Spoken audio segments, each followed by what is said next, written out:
ایک تصنیف ایسی ہے کہ جو ہمارے معاشرے میں بہت بری بلا کی طرف ہے، میں اس کی طرف خاص طور سے متوجہ کرنا چاہتا ہوں۔ وہ یہ کہ جب کوئی شخص کہیں ملازم ہوتا ہے، کسی جگہ اس نے ملازمت کی ہوئی ہے، تو شرعی اعتبار سے اس نے اپنا وقت بیچا ہوا ہوتا ہے اس ادارے کو یا اس شخص کو جس جہاں وہ ملازمت کر رہا ہے۔ فرض کرو ایک شخص ایک دفتر میں ملازم ہے، تو اس نے معاہدہ یہ کیا ہے کہ میں 8 گھنٹے کی ڈیوٹی دوں گا اور 8 گھنٹے میں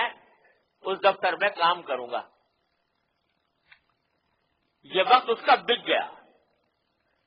فروخت ہو گیا، اب یہ اس کا نہیں رہا، اپنے ذاتی کام میں استعمال نہیں کر سکتا، بلکہ جس کام کے لیے اس کو ملازم رکھا گیا ہے اسی میں اس کو خرچ کرنا ضروری ہے۔ لیکن ہوتا کیا ہے، آپ اپنے معاشرے پر نظر دوڑا کر دیکھ لو کہ ہم لوگ ملازمت کرتے ہیں، 8 گھنٹے کی ڈیوٹی کا اپنے ذمے عہد کیا ہے کہ 8 گھنٹے ڈیوٹی دیں گے، لیکن دیر سے آ رہے ہیں، تاخیر سے آ رہے ہیں، آدھا گھنٹہ کبھی لیٹ ہو گئے، کبھی 1 گھنٹہ لیٹ ہو گئے، دیر سے پہنچے۔ وہ 8 گھنٹے بیچے تھے لیکن دیے 7 گھنٹے، یہ بھی ڈنڈی مارنا ہے، یہ بھی تفصیل ہے، کیونکہ یہ تمہارا وقت بکا ہوا ہے، جب تمہارا نہیں ہے، جب بھی ذاتی کام میں اس کو استعمال کر لو۔ یہ اللہ تبارک و تعالیٰ کے حکم کے مطابق تمہیں اسی کام میں خرچ کرنا ہے جس کام کے لیے تمہیں ملازم رکھا گیا۔ اگر اس میں تم کمی کر رہے ہو تو یہ تخفیف ہے، اور یہ اس پر یہ آیت صادق آتی ہے کہ بڑا سخت عذاب ہے ان لوگوں کو جو جب اپنا حق وصول کرنے کے لیے آئے تو پورے چنانچہ ملازمت کر رہے ہیں، وقت جو ہے وہ پورا نہیں دیا، دیر سے پہنچے، وقت پورا ختم ہونے سے پہلے اٹھ کے چلے گئے، درمیان میں بھی اپنے ذاتی کام کر رہے ہیں، دوست احباب سے ملاقاتیں ہو رہی ہیں، اپنے ذاتی کام کر رہے ہیں، یہاں تک کہ فقہاء کرام نے فرمایا ہے کہ جب ایک وقت آپ نے کسی کام کے لیے بیچ دیا 8 گھنٹے کا وقت، تو اس میں آپ کے لیے نفلی عبادت بھی ناجائز ہے۔ اس کام کو چھوڑ کر آپ نفلیں پڑھنا شروع کر دو، یا آپ قرآن کریم کی تلاوت کرنا شروع کر دو، تو یہ نفلیں پڑھنا یا تلاوت کرنا حرام ہے اس وقت جبکہ آپ نے وہ وقت کسی کام کے لیے بیچا ہوا ہے۔ ہاں، اگر بالفرض آپ دفتر میں پہنچے ہو اور وہاں پر کوئی کام واقعتاً نہیں ہے تو خالی بیٹھے ہو تو خالی بیٹھنے کے وقت میں تلاوت کر لو تو کوئی حرج نہیں، لیکن جب کام موجود ہے اور آپ کا فرض ہے کہ وہ کام کریں، اس کو چھوڑ کر اگر نفلی عبادت کرو گے یا تلاوت قرآن کرو گے تو یہ حرام ہوگا، ناجائز، بجائے ثواب ملنے کے الٹا گناہ ہوگا،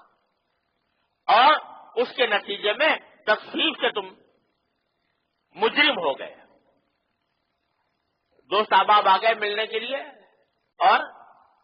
اس میں گھنٹے ضائع کر دیے ان سے بات چیت کرنے میں، مخلوق خدا جو اس دفتر میں کام کرانے کے لیے آئی ہے وہ پریشان ہو رہی ہے اور آپ بیٹھے اپنے دوستوں کے ساتھ گپ شپ ہانک رہے ہیں، تو یہ تخفیف ہے، یہ حرام ہے،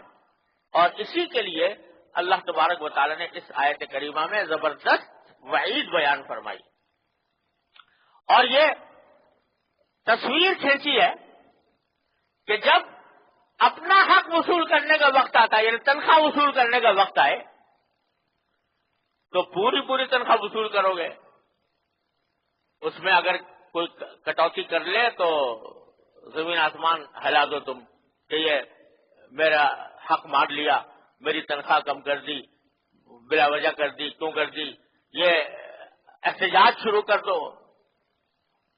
جلوس نکالنے شروع کر دو کہ ہماری تنخواہ کاٹ دی گئی ہے۔ الذین اذا اکتالوا علی الناس یستوفون، جب اپنا وقت آتا ہے اپنا وصول کرنے کا تو پورا پورا لیتے ہیں، اس میں کمی چھوڑتے نہیں، اور جب دوسرے کا وقت دینے کا آتا ہے تو اس میں ڈنڈی مار جاتے ہیں۔ یہ اس میں پوری طرح داخل ہے۔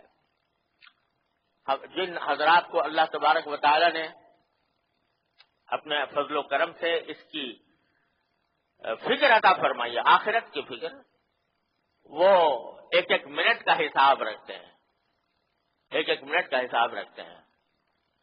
حضرت حکیم الامت مولانا تھانوی رحمۃ اللہ علیہ کے ہاں مدرسہ تھا، تو وہاں مدرسے کے اندر استاد پڑھاتے تھے، تو ہر استاد بلا استثناء معمول تھا کہ اگر کبھی لیٹ ہو گیا تو وہاں پر خود جا کر لکھتا تھا کہ میں اتنے منٹ لیٹ آیا ہوں، اور جب تنخواہ وصول کرنے کا وقت آتا تھا تو خود درخواست دے کر تنخواہ کٹواتا تھا کہ میں چونکہ اتنی دیر لیٹ آیا یا اتنی دیر میرے پاس مہمان آ گئے تھے تو اس واسطے میری تنخواہ اتنی کم کی جائے۔ یہ باقاعدہ اہتمام تھا۔ الحمدللہ ہمارے یہاں دارالعلوم میں بھی اس کا انتظام ہے کہ اساتذہ جو ہیں وہ اپنا وقت درج کرتے ہیں، اگر دیر ہو جاتی ہے تو ان کی تنخواہ کاٹی جاتی ہے۔ تو یہ جن کو اللہ تعالیٰ فکر عطا فرماتے ہیں وہ اس کا اہتمام فرماتے ہیں کہ وقت، مہمان آ گئے ڈیوٹی کے وقت میں، سلام دعا کر لی، خیریت معلوم کر لی، اور اگر وہ زیادہ دیر بیٹھ رہے ہیں تو کہا بھائی دیکھو یہ میرا وقت بکا ہوا ہے، میں اس وقت زیادہ دیر آپ کے ساتھ نہیں بیٹھ سکتا۔ اور اگر کوئی بیٹھنا پڑ گیا تو بعد میں جا کر اس کا حساب رکھا کہ اس نے آدھا گھنٹہ میں نے مہمانوں کے ساتھ اپنے مہمان کے ساتھ خرچ کیا تھا، لہذا اس کی تنخواہ کٹوائی جائے۔ جو مسلمان معاشرہ تھا جس کی مثالیں صحابہ کرام رضوان اللہ تعالی اجمعین نے، تابعین نے اور ان کے متبعین نے پیش کی، اس میں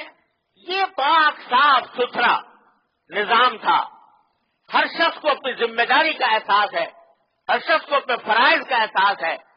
اور اس بات کی فکر ہے کہ مجھے اللہ تبارک و تعالیٰ کے سامنے پیش ہو کر اپنے ایک ایک فعل کا جواب دینا ہے،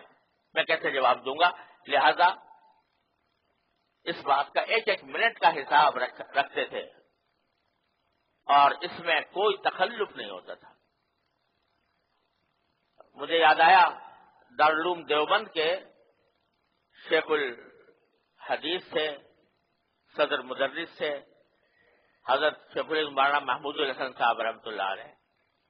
جن کو شیخ الہند کہا جاتا ہے، بڑے درجے کے علماء کرام میں سے تھے، اور دارالعلوم دیوبند کے پہلے طالب علم تھے، پہلے طالب علم۔ تو جب یہ شیخ الحدیث تھے تو اس زمانے میں ان کی تنخواہ دارالعلوم دیوبند میں 15 روپے ماہانہ تھی، 15 روپے۔ اب اس زمانے میں 15 روپے کی بھی کچھ تھوڑی بہت وقت ہوا کرتی تھی، لیکن پھر بھی اس زمانے کے لحاظ سے بھی کوئی بہت بڑی تنخواہ نہیں تھی 15 روپے۔ اب وہ بخاری شریف پڑھاتے ہیں اور سارے دارالعلوم کا انتظام بھی کرتے ہیں، سب کرتے ہیں۔ تو ایک مرتبہ مجلس شورا نے، دارالعلوم کے مجلس شورا نے یہ فیصلہ کیا کہ بھائی یہ 15 روپے تنخواہ کم ہے حضرت شیخ الہند رحمۃ اللہ علیہ کی، تو ان کی تنخواہ بڑھا کر 20 روپے کر، اور جب تنخواہ کا وقت آیا تنخواہ بھیجنے کا تو حضرت کے پاس 15 کے بجائے 20 روپے پہنچے۔ تو حضرت نے پوچھا کہ بھئی یہ 15 روپے کے بجائے 20 روپے کیسے آئے؟ کہا کہ جی مجلس شورا نے فیصلہ کیا ہے کہ آپ کی تنخواہ بڑھا کر 15 سے 20 کر دی جائے۔ تو حضرت نے فرمایا تو بڑا غلط فیصلہ کیا، اور پھر ایک درخواست لکھی مجلس شورا کے نام۔ درخواست میں یہ لکھا کہ آپ نے میری تنخواہ 15 روپے سے بڑھا کر 20 روپے کر دی ہے، اس کا کوئی حق آپ کو نہیں پہنچتا تھا، اس واسطے کہ جب میں پہلے پڑھایا کرتا تھا تو میرے قوا مضبوط تھے، میں جوانی کے عالم میں تھا، تو زیادہ وقت دیتا تھا، زیادہ محنت کرتا تھا، اور زیادہ توجہ کے ساتھ پڑھایا کرتا تھا. اب میں بوڑھا ہو گیا ہوں اور اس کی وجہ سے میں اتنا پہلے کی طرح نہ محنت کر سکتا ہوں، نہ پہلے کی طرح وقت دے سکتا ہوں. تو اس صورت میں تو میری تنخواہ کم ہونی چاہیے تھی. آپ نے تنخواہ بڑھا دی، یہ الٹا کام کیا، لہذا میں اس کو منظور نہیں کرتا اور میری تنخواہ 15 روپے سے بھی گھٹا کر 12 روپے کر دی جائے. آپ نے دنیا میں ایسی مثالیں تو بے شمار سنی ہوں گی جہاں لوگ تنخواہ بڑھانے کے لیے درخواست دیتے ہیں کہ میری تنخواہ بڑھائی جائے. بہت دن ہو گئے ایک تنخواہ پر کام کرتے ہوئے، اس میں اضافہ کیا جائے، ترقی ہونی چاہیے، سالانہ ترقی ہونی چاہیے. لیکن ایسی درخواست جس میں ملازم یہ کہہ رہا ہو کہ میری تنخواہ کم کی جائے اور بڑھا دی گئی ہے مجلس شورا کی طرف سے، اس کو گھٹانے کی درخواست دی جا رہی ہے، اس کی مثال شاید ہی کہیں اور ملے گی. لیکن یہ کیوں؟ اس لیے کہ دل میں کانٹا لگا ہوا ہے کہ مجھے اپنے ایک ایک منٹ کا حساب اللہ تبارک و تعالیٰ کو دینا. تو اللہ تبارک و تعالیٰ یہ فکر ہمارے اندر پیدا فرما دے تو ہمارے بے شمار مسائل حل ہو جائیں. میں پچھلی مرتبہ عرض کر رہا تھا، پچھلے جمعہ کو میں نے عرض کیا تھا کہ یہ جو ہمارے اوپر ایک بلائیں مسلط ہے چاروں طرف سے، کچھ تو خون کا بازار گرم ہے، خانہ جنگی ہو رہی ہے، انسان کی جان مال آبرو محفوظ نہیں ہے اور کوئی راستہ سمجھ میں نہیں آتا. تو عام آدمی کیا کرے؟ رسول کریم صلی اللہ علیہ وسلم نے ایسی صورت میں یہ فرمایا تھا، میں نے پچھلے جمعہ آپ کو حدیث سنائی تھی کہ جب اس قسم کے حالات پیدا ہو جائیں تو ہر شخص کو چاہیے کہ اپنی اصلاح کی فکر کرے، اپنی غلطیوں کو کا احساس کرے اور غلطیوں کو دور کرنے کی فکر کرے. تو ان میں ایک بہت بڑی عظیم غلطی یہ ہے جس سے میں سارا معاشرہ مبتلا ہے. ہم سب اپنے گریبان میں منہ ڈال کے دیکھیں تو کہیں نہ کہیں تخفیف میں مبتلا ہیں کہ اپنا حق وصول کرنے کو تیار ہیں پوری طرح، دوسرے کا حق دینے کو تیار نہیں ہے اور اس میں اس کی فکر نہیں ہے کہ میرے ذمہ جو حق ہے وہ پوری طرح میں دوسرے کو ادا کریں. تو آج جو ہم پر یہ عذاب آیا ہوا ہے، اللہ تعالیٰ ہماری اپنے فضل و کرم سے ہم پر رحم فرمائے، اس میں یہ ساری باتیں ہیں جو اسباب ہیں اس کے کہ حلال و حرام کی فکر مٹ گئی ہے اور لوگوں کے حقوق پر ڈاکے ڈالے جا رہے ہیں. اچھے خاصے پڑھے لکھے، اچھے خاصے تعلیم یافتہ، اچھے خاصے دیندار کہلانے والے، مسجدوں میں جماعت میں آنے والے، لیکن جب معاملات پڑھتے ہیں تو ان تمام احکام کو بھولے ہوئے ہوتے ہیں. اس کے نتیجے میں اللہ بچائے حلال و حرام کی فکر مٹ رہی ہے اور جب حلال و حرام کی فکر مٹ جائے تو پھر ادوار آ کر رہتا ہے. دیکھو ایک بات سمجھ لو کہ اللہ تبارک و تعالیٰ نے اس امت مسلمہ کو یہ فرمایا ہے کہ جب تک تم سیدھے سیدھے چلو گے تو اللہ تعالیٰ تمہیں سربلندی عطا فرمائیں گے، اور جب اللہ تعالیٰ کے احکام سے نافرمانی کرو گے، روگردانی کرو گے تو وہیں پکڑ لیا جائے گا، کبھی کچھ کبھی کچھ. قرآن کریم